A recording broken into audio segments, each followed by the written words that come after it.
प्रणाम। मैं विमर्श मीडिया से राम और यदुवंशी। हमारे साथ विमर्श मीडिया के निदेशक श्री प्रदीप रोंगटा जी हैं, पूर्वांचल जन मोर्चा के अध्यक्ष श्री सरदेव यादव जी और पूर्वांचल जन मोर्चा के सचिव श्री हेमंत कुमार जी हैं। हेमंत कुमार जी, बिहार के चारों सीटों का उपचुनाव हो गया है, इसको आप कैसे देखते हैं? प्रणाम, आदाब, सत श्री अकाल और विमर्श मीडिया चैनल पे सभी दर्शकों का हार्दिक स्वागत है जी। अब जो आप बिहार के चारों सीटों जो आपको बेलागंज, तरारी, रामगढ़ और इमामगंज जी जी 3 जगहों पे इसमें करीब 12 लाख मतदाताओं ने भाग लिया है इसके अंदर जी। और आपसे कहें 40 के आसपास, मेरे ख्याल से 40 से थोड़ा कम होगा जी। 38, 39 ऐसे इतने कैंडिडेट से अपना भाग वहाँ पे आजमा रहे हैं जी। अब इसमें देखिए चारों सीटों पे कांटे की टक्कर है, लेकिन कौन जीतेगा कौन हारेगा जी, इसका आकलन करना अभी तो बहुत मुश्किल है। मुझे मुश्किल है क्योंकि आप देखिए वो 23 तारीख को रिजल्ट आएगा। क्योंकि मीडिया पर भी ज़्यादा आप विश्वास नहीं कर सकते जी। क्योंकि मीडिया भी अब गोदी मीडिया की तरह वर्क करता है जी। और जिस वर्ग के लोग ज़्यादा मीडिया में है उसी के हिसाब से अपना वो विश्लेषण करते अब हैं। बेलागंज का देख लीजिए समस्या।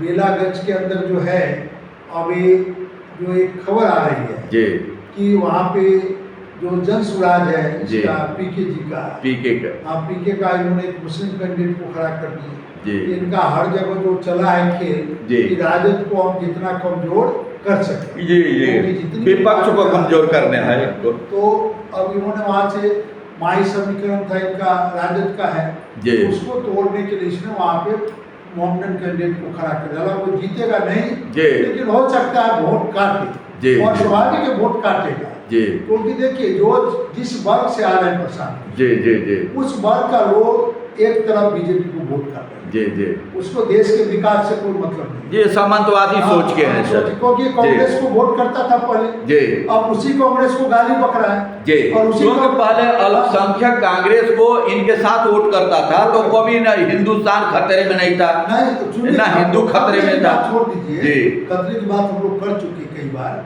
हम एक चीज आप कह रहे हैं इसमें कि तब एक पता है इसको नहीं चल रहा है कि कांग्रेस देश को बर्बाद कर रहा है। जी। मतलब 60 साल तक इस वर्ग को नहीं पता लगा ना, इस देश को जब कांग्रेस के साथ मलाई ये वर्ग खा रहा था तब तब पता नहीं चला। आप नहीं देखिए न्यायपालिका से लेके जी हर जगह यही वर्ग बैठा हुआ हर है। जगह सत्ता में जी यही वर्ग के लोग रहते थे जी, और बर्बाद करने में देश का इनका ये इन्हीं लोगों का हाथ है। और आज वही कांग्रेस को सबसे ज्यादा गाली बक रहा है जी। अब वही सबसे ज्यादा कर रहा है कि 60 साल में देश बर्बाद किया। जी। तो हम उससे पूछना चाहते हैं जी कि 60 साल में आपको दिखाई नहीं पड़ रहा था जी, 60 साल देखने में आपको लग गया जी 60 साल रह गया देखने में। लालू को आपको 3 टर्म में देख लिए को बिहार को बर्बाद कर दिया। जी, मतलब लालू से पहले बिहार बर्बाद हो रहा था। जी। मतलब आज आप लोग कहते हो कांग्रेस को देश को जी बर्बाद जी किया। जी जी जी, तो बड़ी- अब इनको समझ में आया कि कांग्रेस की टाइम में बर्बाद। जी जी जी, तो आपको दिखाई नहीं पड़ा जी। कि कांग्रेस जो है 90 तक बिहार को बर्बाद कर दिया जी। और कांग्रेस को आप वोट देते रहे अल्पसंख्यक के साथ मिलकर। जी। तब आपको ज्ञान का चक्षु बंद था। जी। लेकिन ये अज्ञान का चक्षु आपको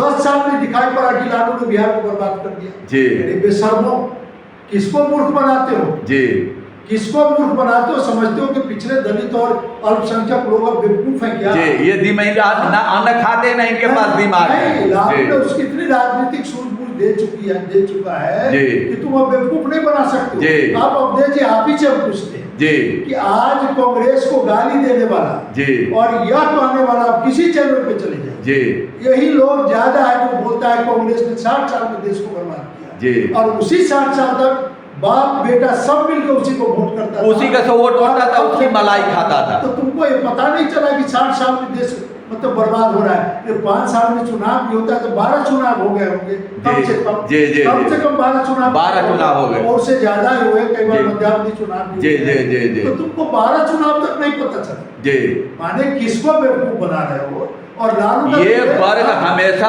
समाज को बांटता आया है हाँ। और बांट करके ये अपने को बलाई खाता रहता और है। ये तुम्हें पता चल गया 10 जी। साल लालू का शासन रहा, 10 साल में पता चल गया जी। बिहार बर्बाद कर दिया। जी। मतलब इस तरह की हास्यास्पद इनकी बातें मानसिकता सुनिए, सूदियों से- अवधेश जी हास्यास्पद बात जब सुनिएगा, जी। मुझे तो कभी आप लोग यदि कोई हमको चैनल दे किसी पार्टी के तरफ और चैनल छोड़ दिए, स्टेज दे दे, जी, तो जी। मैं इनकी बखियां उधेड़ के रख दूं जी कि झूठ और इस तरह से प्रोपेगेंडा फैलाना जी कि लालू ने 10 साल में बर्बाद कर दिया, और तुम कह रहा है कि 60 साल में कांग्रेस ने बर्बाद किया, तो 90 तक तो कांग्रेस ने ही शासन किया। 90 तक तो था ही। हैं? सबसे जी। ज्यादा जी। तो किसने बर्बाद किया जाएगा? तो आप तो यही चीज करें कि बिहार का उपचुनाव का जो हाल है, जी। देखिए यदि अपर कास्ट, जी सुन लीजिए, जी, जी। मैं आपको बता रहा हूँ, जी। यदि अपर कास्ट प्रशांत किशोर को वोट किया होगा जी तो जी राजद जीतेगी हर जगह, जी महागठबंधन हर सीट पे जीते, जी लेकिन अपर कास्ट की जो मानसिकता है जी वो ना तो राज्य के विकास से मतलब है, जी न देश के विकास से मतलब है, जी, अपने विकास से मतलब है। जी। अब उसी वर्ग से आ रहे हैं ये प्रशांत किशोर जी, तो इनको भी अपना ही विकास नजर आता है। इनको इनके वर्ग के लोगों ने वोट किया होगा, जी तब तो जनता राष्ट्रीय जनता दल दूसरा पार्टी जीत जाएगी। रिजल्ट कुछ और होगा, जी। लेकिन ऐसा नहीं दिख रहा है। जी अपर कास्ट इनको वोट करने नहीं जाएगा। जी इनका मेन मकसद है कि राष्ट्रीय जनता दल और महागठबंधन के कैंडिडेट को हम हराएं, जी। तभी तो यहाँ से उन्होंने मुस्लिम को दिया टिकट। जी। और आप इसी तरह से आप देख लीजिए रामगढ़ का हालत वही है, जी। तरारी से इन्होंने ऐसे ही खेल किया है। जी। और आप वहाँ से देख लीजिए जहाँ पे इमामगंज है, जी। जहाँ मांझी जी की पत्नी है, जी। वहाँ पे इन्होंने पासवान को खड़ा किया है। जी। और ओवैसी ने भी पासवान को ही खड़ा किया है। जी तो ओवैसी और इनका खेला जो चल रहा है वो सब जनता के सामने सब जनता समझ रही है, सब समझ। रिजल्ट पर कुछ भी कहना जी। मतलब जल्दीबाजी होगा। जी, जी। 27 तारीख को। जी हेमंत कुमार जी, यदि उपचुनाव का परिणाम इंडिया गठबंधन के पक्ष में आता है तो नीतीश कुमार फिर पलटी मार सकते हैं, इस पर आपका क्या विचार है? नीतीश कुमार पलटी मार देते, जी इनको सत्ता, ये सत्ता की मलाई हर जगह देखना चाहिए। जी और देख लीजिए सत्ता के लोभी हैं। हाँ, सत्ता के लोभी है, जी। ये जरूर पलटी मार देते। जी हालांकि ये इनको लेना और राजद के लिए भी उतना अच्छी बात नहीं होती। जी जी जी समझे? क्योंकि ये जब मिलते हैं तो राजद के राज को राम राज बताते हैं, जी और जब जैसे उधर से हटते हैं तो जंगल राज दिखाई देने लगता है। क्योंकि इनके हिसाब से लालू सरकार को कभी राम राज बोल देते हैं जी। और कभी जंगल राज। जंगल राज। जबकि ऐसा कुछ भी नहीं था। जी। नहीं जी, राम राज नहीं था तो जंगल राज भी नहीं था। जी। और इनका भी राज राम राज नहीं है। जी। पटना जैसे शहरों में दिन दहाड़े हत्या हो जाती है, गोलियों से भून दिए जाते हैं।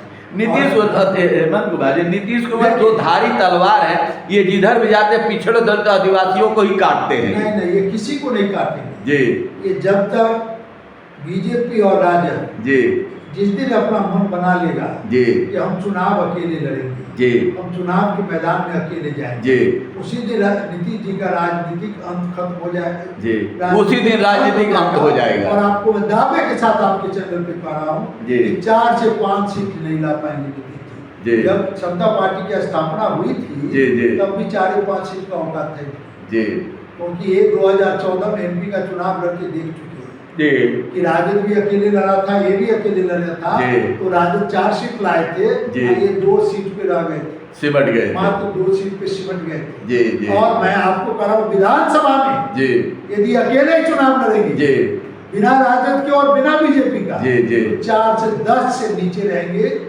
इनसे ज्यादा सीट ले आएगा चिराग पासवान। जी जी इनसे ज्यादा सीट चिराग पासवान का चिराग पासवान ज्यादा ले आए। ज्यादा सीट ले जी आएगा। जी जी तो अब सवाल आपका जो प्रश्न है उस पे आ रहा हूँ। जी। ये तो मैं घूमता हो गया। जी, आप जी। करें क्या करेंगे नीतीश जी? जी यदि नहीं जाएंगे, वजह क्या है? जी बीजेपी इनको चारों तरफ से घेर दिया है। जी अब इन्हीं का एक अधिकारी जो सरकारी अधिकारी है हंस करके जो है, जी जी जी जी हम इसको जेल में बंद रखा है इनके इलाज के लिए। जी जी जैसे ही खुद आएंगे जी किसी को पकड़ ये जो अधिकारी पर इसीलिए तो चरण वंदना नहीं हो रही है। तो इनका नाम किसी से दिलवा देंगे, जी। जैसे केजरीवाल को फंसवा दिए, जी जी तो इनका नाम देके सीधा उठाएगा, इनको डाल देगा। जी। लो भाई तुम आराम से रह लो 2-4 जी जी जी जी जैसे 2-4-6 महीने रह लोगे, जी, जी। तो तुम्हारे सुशासन बाबू हाँ। और ईमानदार की पूरी तरह से बखिया मुदेर देंगे। जी। तो सृजन घोटाला भी तुम्हारे ही समय में हुआ है। जी, जी, और जी। सेंट्रल हाउस में लड़कियों को, कम एज लड़कियों के साथ जो बलात्कार हुआ, जी जी, बहुत सारे इन्हीं के कांड में, इन्हीं के टाइम पे हुआ जी। वो टाटा कंपनी ने उसकी जांच कर रही थी जी। आप उस कहानी आपको सुनाऊंगा तो बहुत समय लग जाएगा जी। इस टाटा के साथ इन्होंने बाद में क्या बदसलूकी किया जी जी, क्योंकि एक ही कंपनी है देश की, टाटा अब तो खैर मर गए बेचारे जी, अभी जी जी, तो वो बिहार में काम शुरू किया था और रिसर्च का काम शुरू करना, और उसी टीम ने वो आपकी जो है सेंटर ऑफ घटना की जांच की थी और इसमें पाया गया था। इसलिए उन्होंने वो जांच जो उसका चल रहा था, कुछ और रिसर्च के लिए वर्क करना चाह रहा था, वो सारे वर्क को नीतीश जी ने रोक लगवा दिया। तो नीतीश जी को जो सुशासन बाबू की छवि है, इनके अंदर इतने इनकी छवि दागदार है, तो सुशासन बाबू का नाम बेशक बड़ा, मगर सुशासन बाबू आए नहीं। कभी आपका मौका मिलेगा तो मैं उस पर भी आपको करूंगा, जरूर जरूर जरूर आपको मौका मिलेगा। अशोक चौधरी किस तरह से क्यों चरण बदला कर रहा है वो भी बताऊंगा। तो आपने कहा कि ये जो चुनाव का रिजल्ट इंडिया गठबंधन के पक्ष में आता है तो चाह के भी नहीं जाएंगे, जाना चाहेंगे इनका रास्ता जेल में होगा, बाहर इनके गले में हड्डी अटक गई, पूरी तरह चटका दिया है। आजकल में भी आपको दो वहां से पकड़ के दो को उसी के बाद पर जेल में डाला है। जी जी, अध्यक्ष जी आपका कुछ विचार? देखिए, बीजेपी की मजबूरी है, नीतीश कुमार जरूरी है जी, समझिए जी जी जी। हेमंत कुमार जी, यदि पिछड़ा दलित अति पिछड़ा बीजेपी और आरएसएस के खेल में फंसता है तो इसका भविष्य क्या होगा? देखिए, आपका प्रश्न बहुत अच्छा है। यदि फंसता रहा ऐसा जी, सुन लीजिए, बड़ी सिंपल सा उदाहरण देख लीजिए जी। आप पिछले एमपी के चुनाव में जी कुशवाहा और पूर्वी लव कुछ बोलते हैं जी जी, नीतीश जी को वोट करते हैं वन साइड जी। अब नीतीश जी को लगा कि मेरा वोट तो है ही जी, इसके लोगों की जो है एमपी में सीटें कम दिया जी, राजद ने इनके लोगों की काफी सीटें दिया जी, समझ गए। तो जिस दिन ये कमजोर एक बीजेपी और नीतीश की ट्रैप में फंसते रहेंगे जी जी, इनकी उपस्थिति धीरे धीरे कम होगी जी। जब तक राजद मजबूत है जी, नीतीश को भी डर है जी, और बीजेपी को भी दोनों को डर है। कहीं राजद कम बैक नहीं करते जी, इसीलिए इनका पिछड़े अति पिछड़े पे ध्यान रहता है। जी जी, जिस दिन राजद खत्म होगा जी, उस दिन पिछड़े ये जो है ना 90 के पहले वाली जो हालत थी जी, वही हालत हो जाए, आरएसएस तो वही हालत कर देगी वही हालत बीजेपी और नीतीश दोनों। नीतीश भी आप ऐसा मत समझिए जी जी, यार नीतीश अपने रहते हुए किसी पिछड़े अति पिछड़े नेता को आगे बढ़ने दिया? कैसी को सबको काट दिया, सबको काट दिया।